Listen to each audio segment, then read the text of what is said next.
Now tuning in to Earbud Media. Audio for everyone.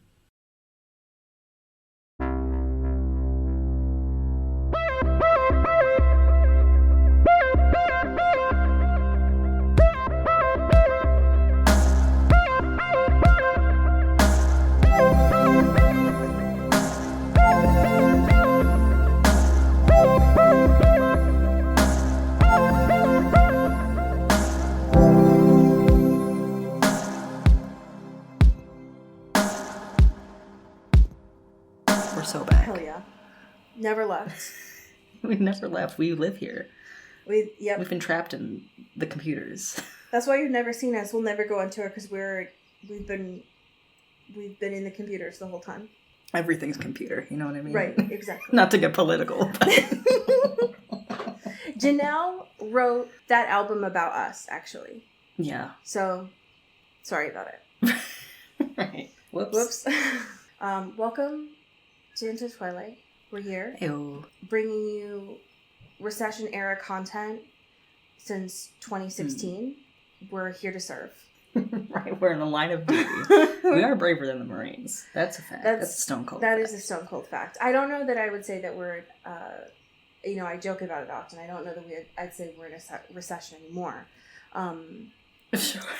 My genes are leaning more towards depression, having studied it before. Sure. But you know what? We will persist. Thank you, everybody, for but for an hour we can ignore it, and that'll be great. How are you? I'm chilling. I'm here. I'm cracking open a LaCroix. Oh, what flavor? It is tangerine. Okay. That's what's on the docket today. I love That's that. what we got today. I'm cracking it open and I'm clocking in to my shift at the Pitt. I have so many questions. Folks, I've been pit pilled. Okay? Kelsey Weekman got at you. You're pit pilled. Yes. Listen, many people were in my particular DMs. Kelsey Weekman, of course, being one of them. Friend of the show. But I resisted the siren's call for a long time. Sure. Because I was like, listen, I'm not a medical show girl. I do know that about you. Yeah. I don't think I've ever watched an entire episode of Grey's Anatomy in my life. That's so... I didn't watch ER. That was not my life. That was not the content that I grew up with. And that's just my truth. I mean, to be fair, ER was going before you were alive, so that's not your fault, necessarily. Well, right, sure. Right. We couldn't have expected you to watch ER in utero. That's right. Not I mean, listen, maybe now I would have. I know the glory of Noah Wyle. I get it now, okay? I get it.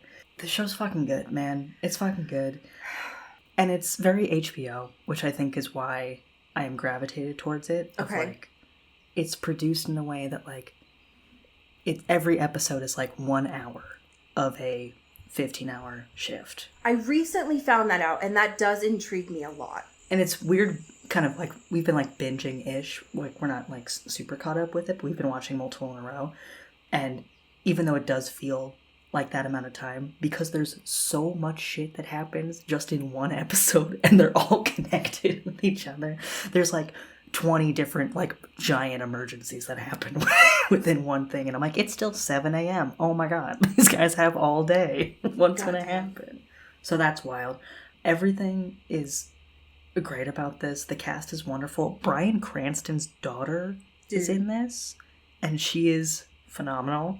I love nepotism when it is actually talent. It's great. I love it. Okay. So here's where I'm at with this. I've heard nothing but good things about this show. Yeah. And you know how I feel about a medical drama. Say less, right? Of course. Yes. My concern is, and I heard this very early on when the Pitt started, that immediately soured me to wanting to watch it, was that one of the doctors, and I don't know names here, but someone said one of the doctors, their thing was that they were traumatized or burnt out from COVID. And I was like, I literally fucking cannot. I don't care. I can't, if I have to hear one more fucking medical professional talk about this, I'm so done. Because that is when, with Grey's, I started to tap out. Yeah. I think that's a very valid concern. I will say, like, I'm not at the point yet where, like, that is a plot point, and we're pretty far into it, but, like, it's very much alluded to as, like, a trauma had happened during that time while working in this, but, like, it's not like this is the entire everything that's going on, and everyone's, like, bitching about COVID. You know what I mean? Okay, that makes me feel better. Yeah. And also, it's, like, what's so good about this, too, is that, like, it's incredibly underfunded and understaffed because obviously, right? Right, of course. And, like, you're seeing also, like, the political mechanisms of, like, institutions and, like, larger hospitals that have funding for it, but, like, won't give it to departments like this or whatever. And then also, like, a waiting room that is just, like, we need literal bodies, like, on beds, and, like, they just have to be out here, you know what I mean, throughout this entire thing. That makes me feel a lot better. The one thing that I will say I'm interested in now, because now I feel a lot better about it, is that people have been comparing Mr. Pitt, not Brad Pitt, fucking obviously, Mr. Pitt to Coach Taylor, and that I'm literally say less. And then also apparently there's an autistic doctor who's treated well, and I'm like, all right, I'm in. Yeah, there's a lot of good, like, representation like that. It's very, like, there are moments of it where you're just, like, capital L libbing out and positively, which I think is great in these dark times. So you know, rare I'll take in our it, right? fucking healthcare system. Exactly. And I think it's fun. I think you would absolutely love Mr. Pitt. I think you would follow him to battle. His sad eyes. Oh my god. The saddest eyes in the world. It's just my siren song. Yeah, no, he's got your fucking number for sure. Yeah. But I think you would be very into this. Okay, all right. You have helped ease my concern because I was like, listen, you got blood. You give me an HBO medical show of all things, right? Yeah. You don't have to. I didn't even think I could ask for that. No, exactly. With Mr. ER himself, but I was like, if I have to hear one more fucking medical professional talk about their burnout in a way that's like not what actually happened in the sense of like underfunding stuff, but in a way that like past tense COVID, I literally can't. I can't. I'll go sit in the street. So now I'm in. Mm-hmm. Kelsey, get out of my DMs. I'm in. I got it. I'm working on it. Okay, I'm there. I'm in. Give me a week and I'll talk about the pit. Hell yeah! Welcome to your first shift to the pit. Oh god. How are you doing, my friend? I have to talk about fucking token white man again. All right. You got it. Everyone, shut up. It. Listen, we are allowed, and you aren't allowed. Y'all know how I feel about HBO. I mean, they release some good shows, but I'm annoyed at them most of the time.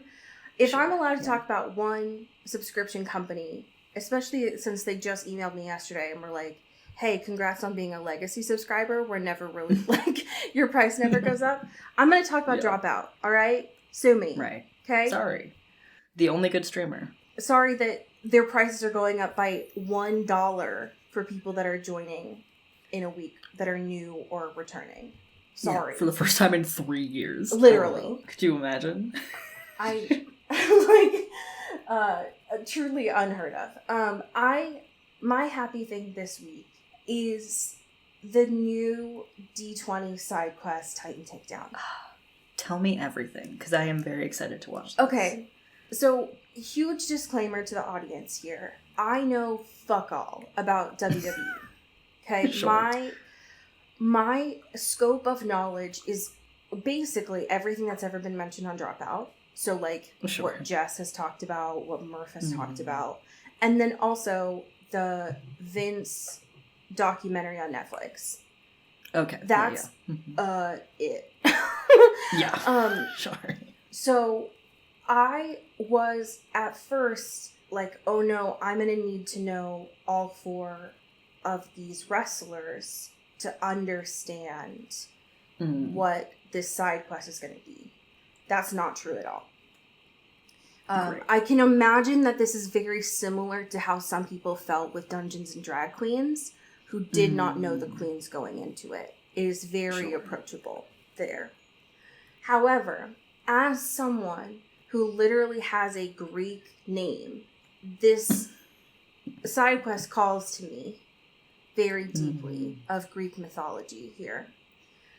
It is so good having these four WWE wrestlers who know nothing about D&D, and Brennan just nerding out with them. It is just so joyous. They're having an amazing time, and they're in this first episode wrestling and fighting in game with Greek mythology, gods and notable people in Greek history. So like there was Helen of Troy in there, we got Hercules, things like that as well.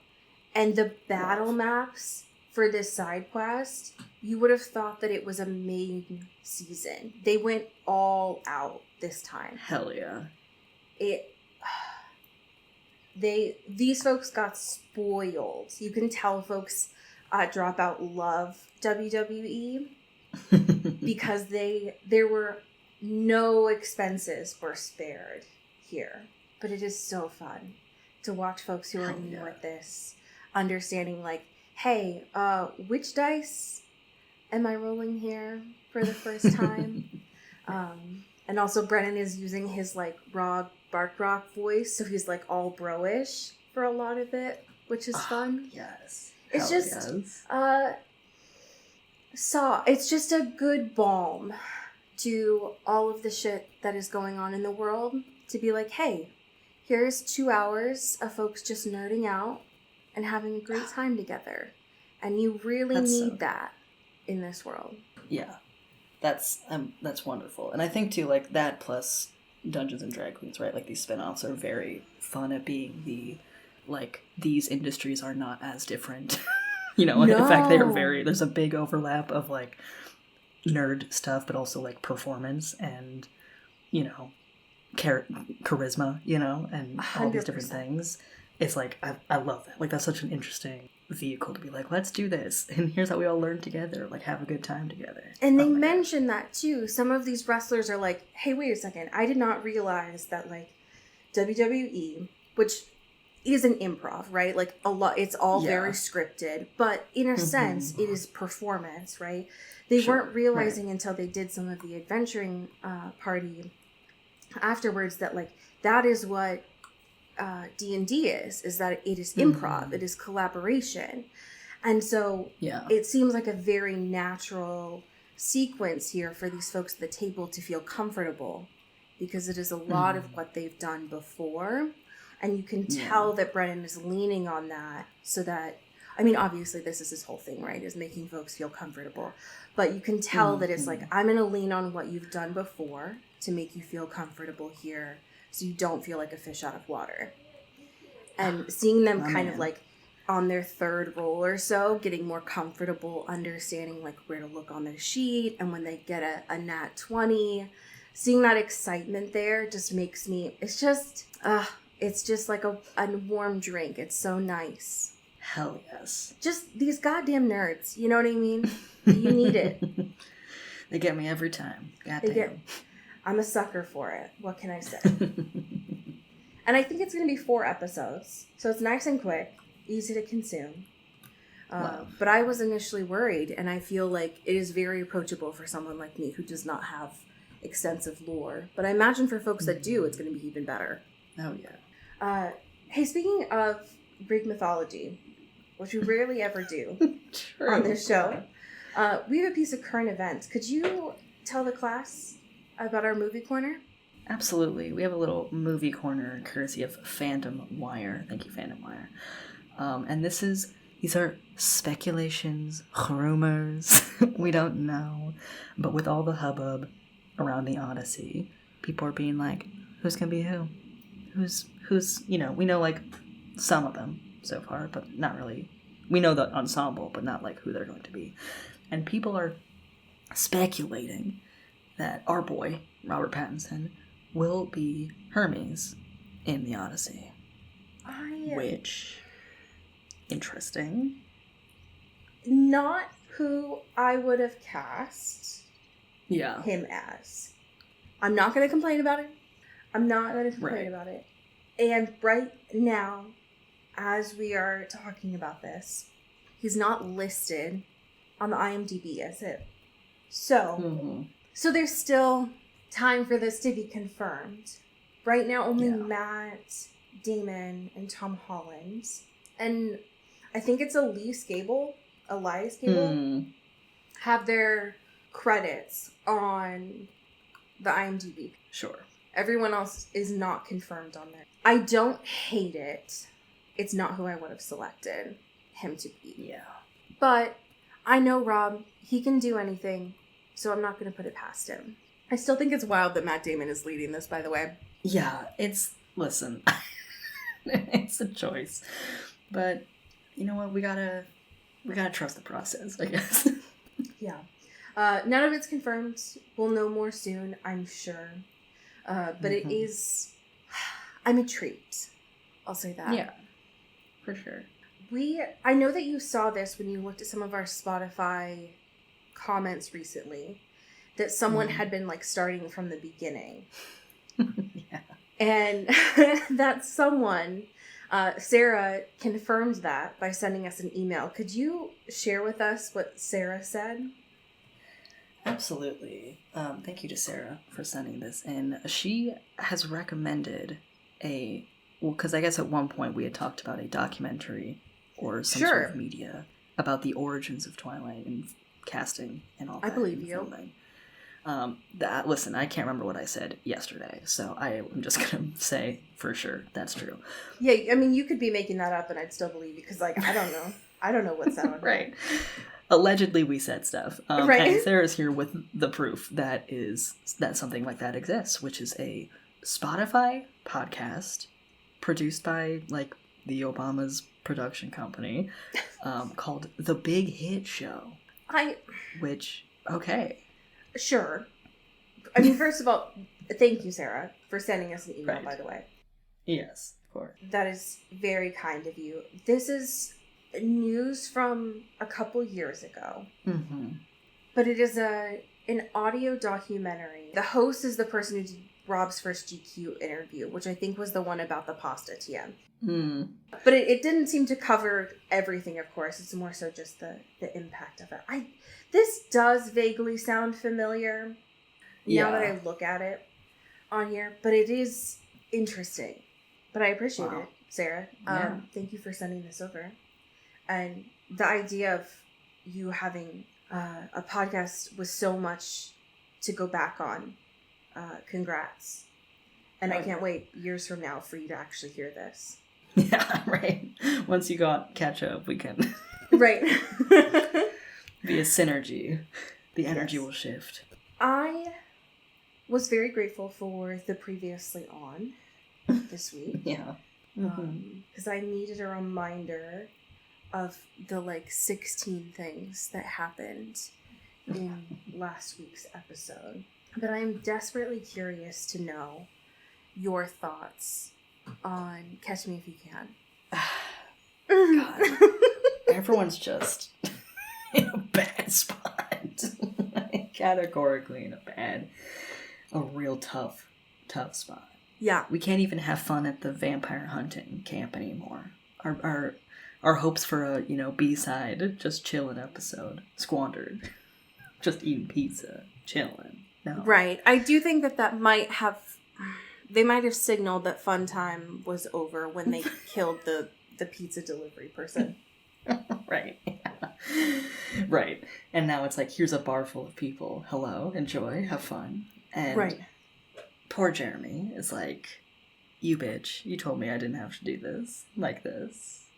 And Damon's like, well, sorry. But can you? For me? And for you? And for the cure? And that's not a great spot to be in. No. And I will say this episode, even though everyone was in a really bad spot, the one-liners this episode were... Dude, elite. They were really on one. It's starting off... One, I really liked the way they started this episode. Like, we were in media res, which I love it when they do that. Oh, yeah. Because sometimes these episodes can get a little formulaic. And, but like really starting from the jump of Jeremy being like, I don't take orders from you, dick. Yep.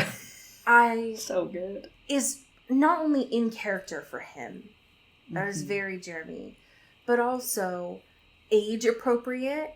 Like, I do tend to forget that I think he's supposed to be a sophomore. We've really kind of fucked up with age groups. The timing here. Yeah. Sure.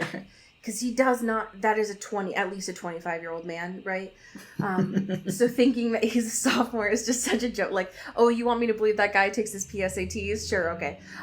Yeah. But looking straight at this fascist and being like, I'm going to call you a dick, you can't compel me, was good. Really satisfying. And Klaus too being like, okay, bet, thank you for that feedback. Instead, I'm going to ruin everyone you love. How about that? Yeah, I'll have all of these people chase after Matt, and then you figure it out. How about that? They're gonna kill your boyfriend. How about that? Liberties. How about that? It's like, okay, you think you can out-sass the sass master? Come on now. Here's the thing. Okay, y'all know how I feel about Klaus, right? I hate this man. He can kick rocks for all I care. I enjoyed him this episode, not for what he was doing, but solely because his sass meter was at 100 this entire episode. Absolutely. And that made him a lot more tolerable for me to be on screen. Yeah. It adds a different, like, energy to him that is much more appreciative. Yeah. If I'm gonna have to tolerate him, which I'm imagining is the thing, right? Because there is a show called The Originals, so, like, I'm kind of fucking stuck with this dude, I imagine. Sure. If you're going to make me have to watch a fascist on screen who has, again, and I will never let you all forget this, a master plan, right? That's the whole fucking playbook. At least make him sassy. Don't make him just so stereotypical, like, scary and bad, like last episode where he killed, 2 episodes ago, where he killed Mrs. Lockwood in a fountain. Like, don't. Oh, yes. Yeah. Don't make him boring and bad. At least make him a little bit more Disney villain coded, I guess. Yeah. Like a little Jafar, I guess. Oh, there'd be, like, also, speaking of conservative people being like, is he gay? Yeah, just boost those allegations up higher. Right, exactly. But speaking of very incredible line reads this episode, dude, there's a moment where Damon and Jeremy are, like, with Cole. And Cole being part of this narrative now in a way that is important is silly to me. The fucking double agentness of this guy needs to be examined. I'm very, what's going on here? But he's like, haha, hey guys, did you care for a drink? And Damon's like, first of all, he's underage and I don't like you. And that's so good. It's so good. It is.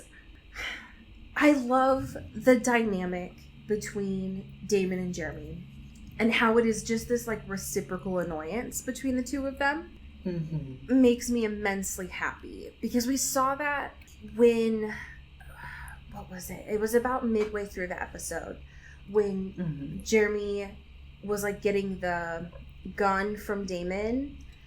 And it was like, you don't need to pretend, like, Elena's not here anymore. You don't need to, like, try to show me these tips, right? And I think, I wrote this down because Damon was like, I'm trying to keep you alive, dumbass. Like, I need to keep you alive because you're part of getting the cure. I mean, I care about keeping you alive because I care about Elena, but, like, let's not do this, actually. Right. I appreciate them so much. Speaking of Cole, I forgot that he was with Jeremy in Colorado. Yes, yeah, I did forget when trying to be his buddy. Yeah. Being like, yeah, we're friends, for sure. I'm your only friend in Colorado, totally, and it's definitely not a setup. I completely forgot about that, and so thank you, Cole, for bringing that up and kind of digging the knife in a little bit more. But also, he has been messing with things for quite a while now. Cole, you little shit. Also, just to have his name spelled like that. Not to shame anyone's personal spelling of their own names, but that just feels egregious. I know this family loves their K's, okay? And that feels a little coded, right? Given their whole thing. But it feels like appropriative. That, I'll say that. Yeah. It certainly feels something. Don't love it. Because if it was spelled like the store, then I would think it was funny. KOHL would go crazy. Then I would think, like that would be very white of him to do. Yeah. He's wearing one of those new, like, Kohl's Cat shirts that they got going Dude. on. Like the Photoshop cats and things and the dollar bills. Because then I would be like, oh yeah, well that's Cole. He's always wearing a fucking polo. Like, that's the guy. Right. But to spell it like the liner, right? It's just, and you're like 9,000 years old. Like, get the fuck out of here with that.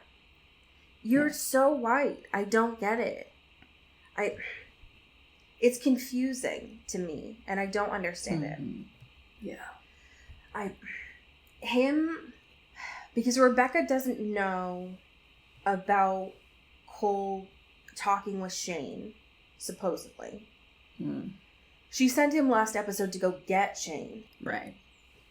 But I still don't know if when Bonnie saw Cole walking into Shane's office, if that was only because he was there to go collect Shane, or if they were in cahoots together.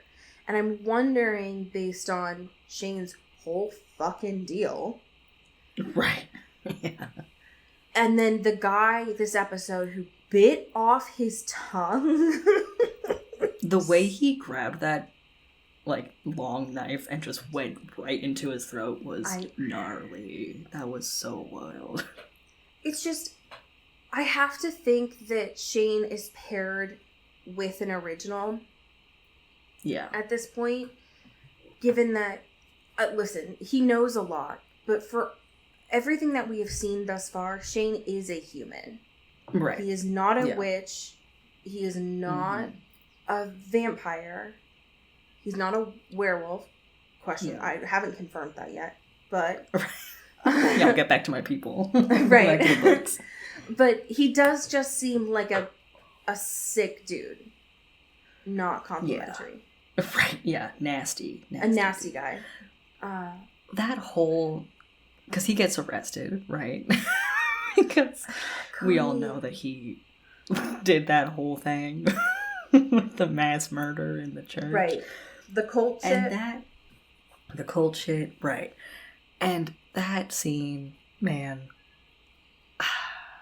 because it's more painful because there was a moment in there where you could see Bonnie getting a grip, right? And being like, fuck this dude. Like, he's full of shit. Like, he's doing the whole, like, oh, it wasn't murder. He was depressed. And, like, it wasn't a massacre. It was a ritual. Like, all these justifications for... You know how when it's a ritual, it's not murder anymore? Right. You know how that just, like, cancels each other out, right? You know, it's double It's not even jeopardy. manslaughter. It's just a ritual. It's just a ritual. It's legally a ritual. It's fine.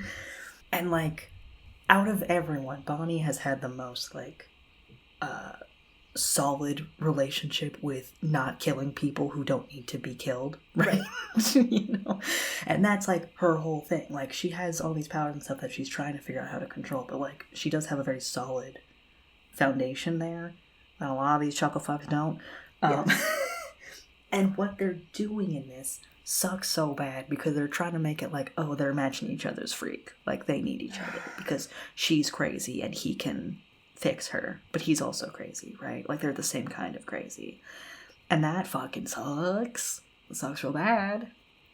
It was so clear at first that she realized, like, the veil of manipulation was finally starting to lift off of her. And she was like, oh no, this is just I'm realizing now this is just a 30-something dude. I'm a minor. This is weird. Right. He's killed people. And also he's making me do black magic. That sucks, right?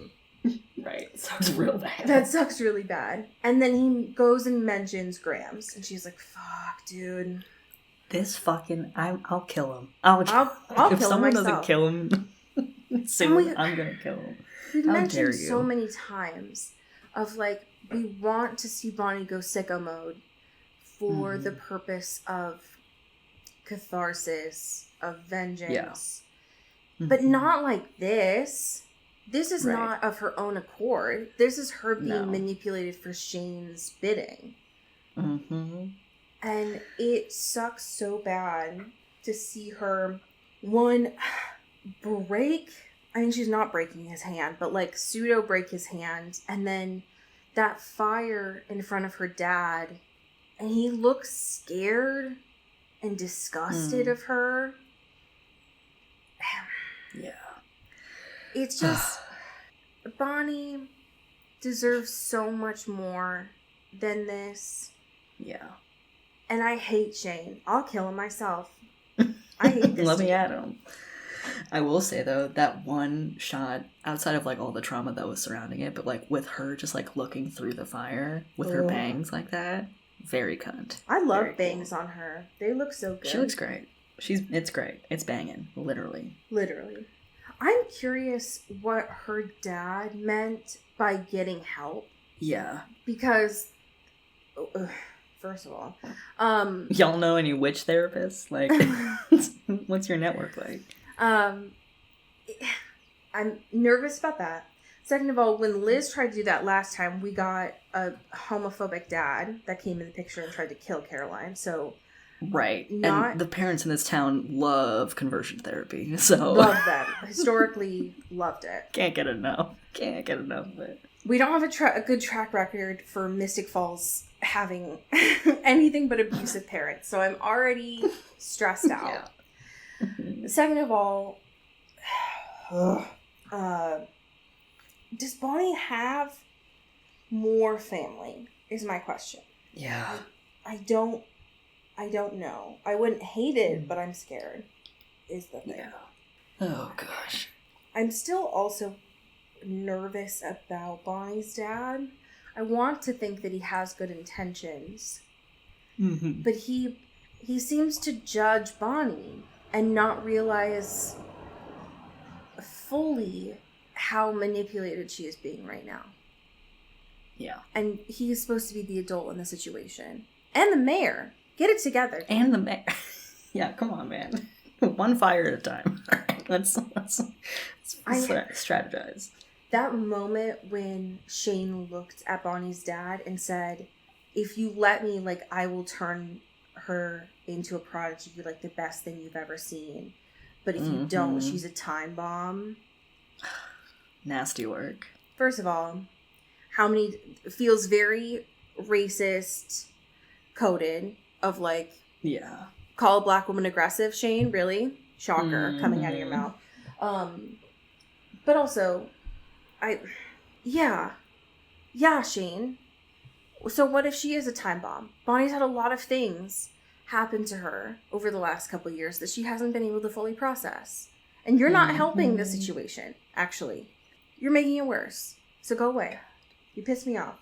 I would love to know your thoughts on Rebecca this episode. My girl. I love her commitment to showing up places unannounced and spooking Stefan. I think that's really great. Yeah. She is a true girl boss this episode. Absolutely. I love her reading his diary entries to quote-unquote look for any doubts. That's great. I think more people should be reading Stefan's diary. I know that's an invasion of privacy, but I think he deserves it. He doesn't do anything to try and hide them. Yeah, right? He's just leave them all over the place. It's like I said, if anyone even cares, I'm a tortured soul, so... Yeah, Stefan has never heard of a Trapper Keeper, so that's on him, honestly. Yeah. But we have this really interesting moment with her and Cole of being like, fuck it, what if I just kill you? So then this compulsion thing that's on Damon, who's trying now to kill Jeremy. We just nip that in the bud, right? What if we just nip that in the bud? But she kind of hesitates, maybe isn't the right word, But there is more of this, like, I mean, Cole's just, like, ranting up a storm, being like, oh my god, what happened to our family ever since the curse and the cure was invented? Like, we found out about it, we've all just been tearing each other apart. Elijah doesn't even want to speak to us because we yell at each other so much. Which, first of all, love an Elijah mention. I miss him. I screamed. I die anytime they mention Always Elijah. love. Yeah. And being like, oh my god, like, you're gonna dagger me because we having a disagreement? Like, what kind of a family are we?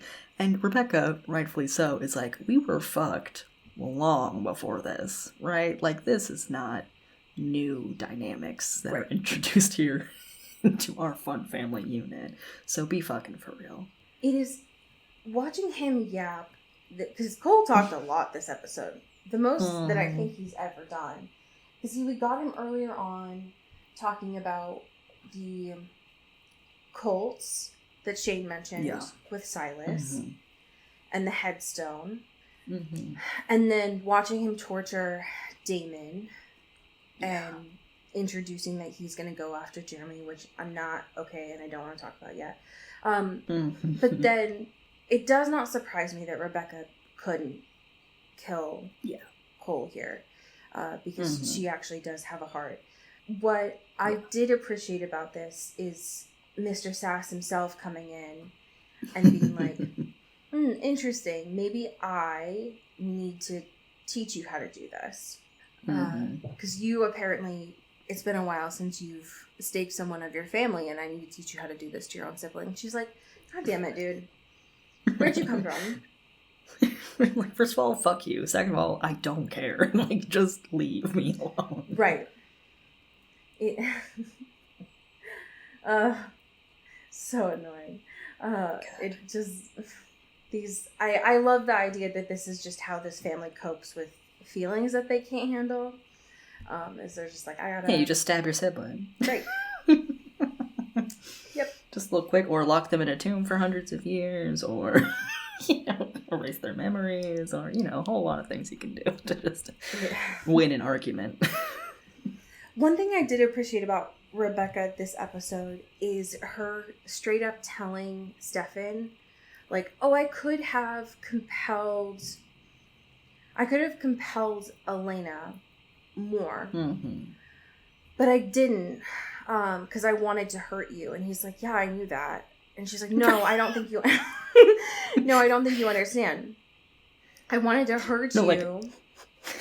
So that you would understand that love disappoints you. And he's like, no, I got that. Like, right. I get it. Thank you. And she's like, but you don't understand. You don't get it. Because it's freeing and cool. It's freeing. And he's like, okay. It's awesome.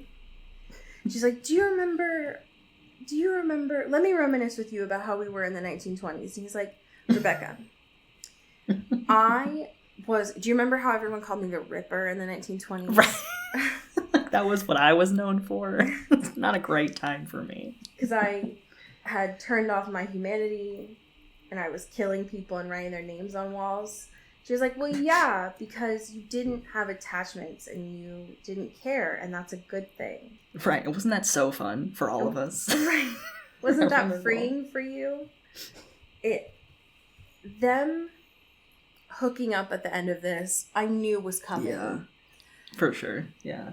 Paul, this episode was the most interesting to me that he's been since the Ripper. 100% agree. Like, that conversation he has with Helena. Dude. Of being like, because, Damon's bleeding out, locked up, being like, you can't leave because you still got wanting to kill Jeremy on your mind. So we're going to just get you out of here. And also, Helena can't see you because you're sired. So if you just tell her to let her out, let you out, she's going to do that. Right. So we can't do that. And he goes up to Elena and being like, okay, here's the situation. Sorry about it, but whatever. And he's very cold, and he's very just, like, matter-of-fact about it, and he's putting a little stank on it, for sure. Yeah. A little salt in the wind. Stefan doing the stanky leg this whole episode. Yeah, because a little part of him is enjoying this. Like, he's enjoying Damon being totally incapacitated. He's enjoying that Elena cannot see him for an extended period of time, and that it's kind of all his doing in one way or another. Right. And so she's like, this isn't like you. Like, you're being so mean. Like, I can't, this is not who you are. And he's like, nah, girl, you just haven't seen this part of me. There's not a me that you have seen that hasn't been in love with you. And now you're seeing him. And he's nasty. He's a nasty man. When he said that, of like, you don't know what I look like when I'm not in love with you, I audibly gasped. So the good. delivery of it, good. Especially with him almost looking through her in that moment, for sure, was so good. Especially because like a few moments before, we had just seen him show up at the 11th hour and be like, "Sup, Damon? I'm gonna snap your neck, okay?" Right. You're welcome, everybody. Problem solved. I love it. I'm sorry. This is a far more interesting Stefan to me than the Stefan who throws a chess table because he finds that Elena and Damon hook up. Stefan, who's the like rose tattoo emotional boy, is not as interesting to me than this one. Yeah, totally. Oh God, it's not great for Elena, obviously. She's very much like, well, fuck my drag. When he says right, that. okay. Noted. Loud and clear, bud. Okay, cool.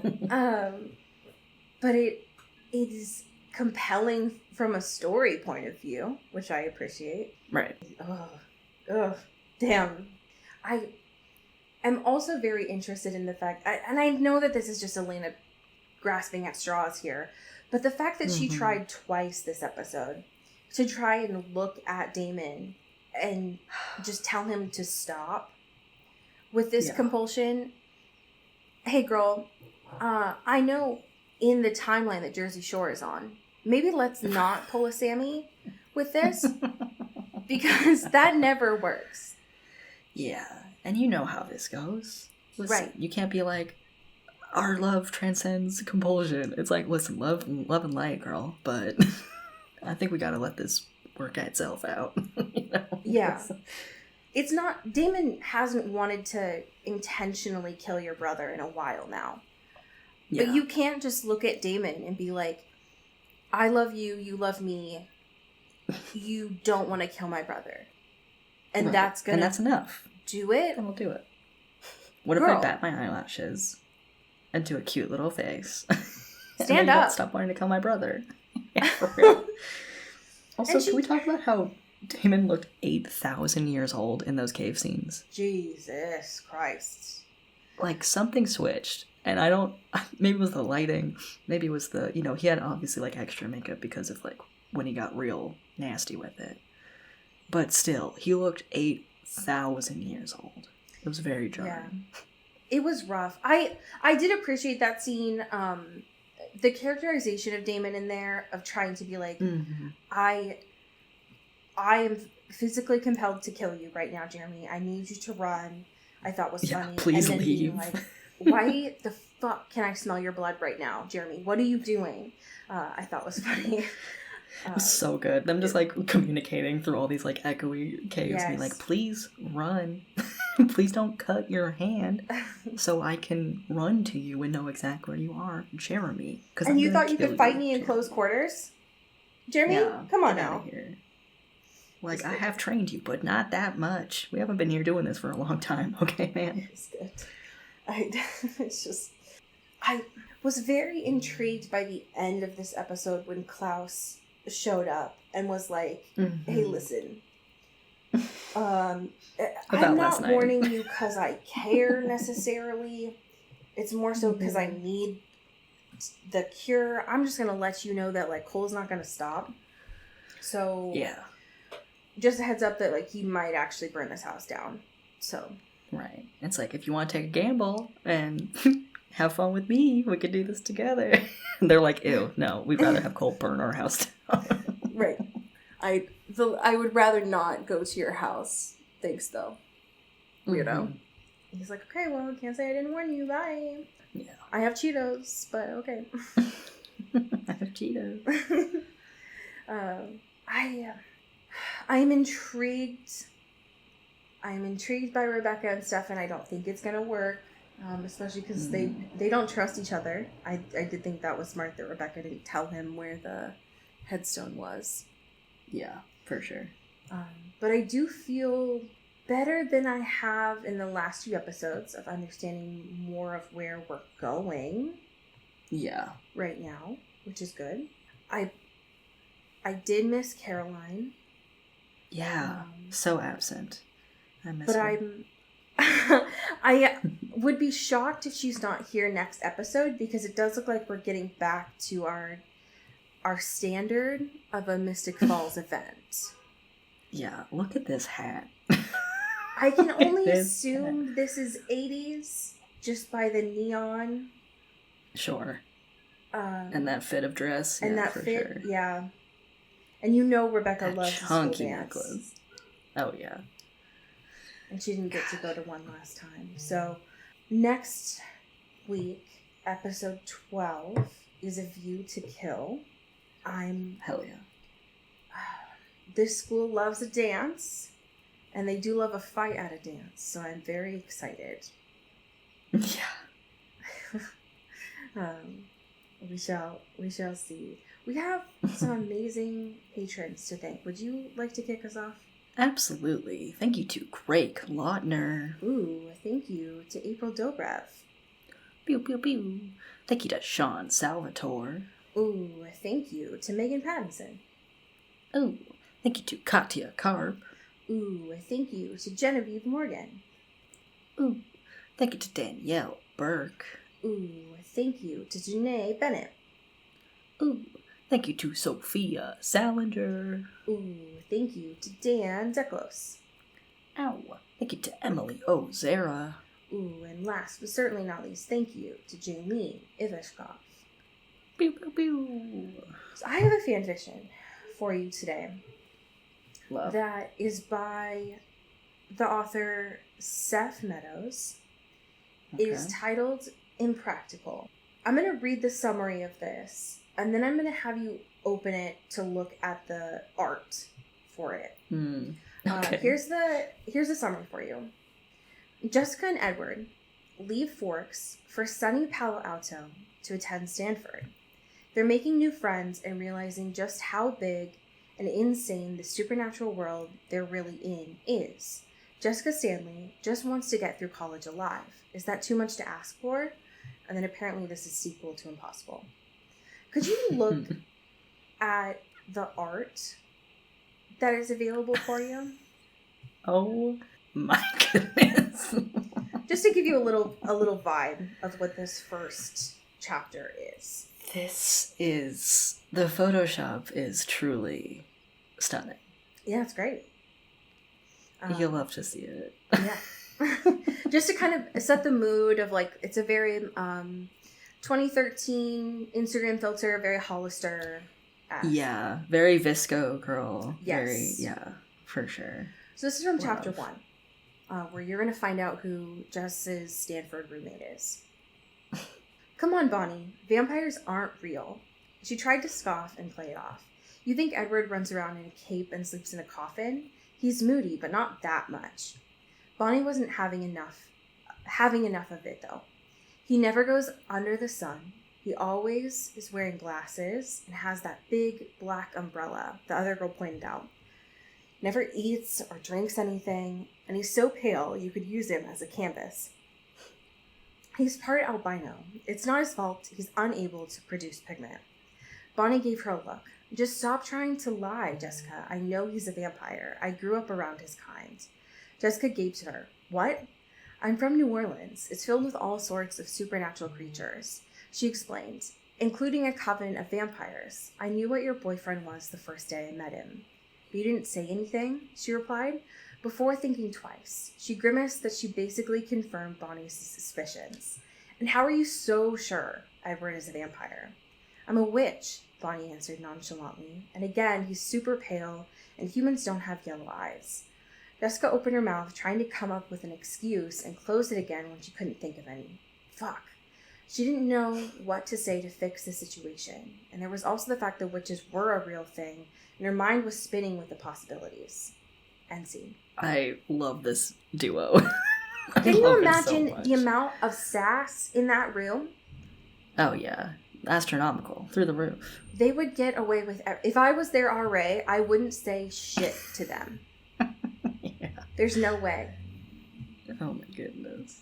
Well, there's no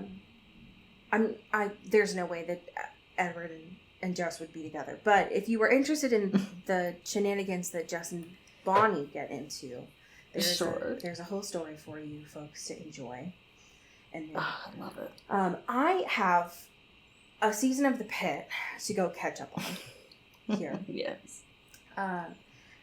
But go tell your friends about the show. And as we say here in the Pacific Northwest... Get bit. Ooh. Ow. Into the Twilight is an Earbud Media production. You can follow us on Twitter at Into the Twilight or on TikTok at Into the Twilight Show. You can find me at Cody Corral on Twitter and Allie at Alexandria Does. And you can support us on Patreon at patreon.com/Into the Twilight. We have merch, so much stuff. All those links are in the episode description. And make sure to rate and review us on your favorite podcast hosting platform. It really helps the show. Thanks. Bye. You've been listening to Earbud Media Production. Earbud Media, audio for everyone.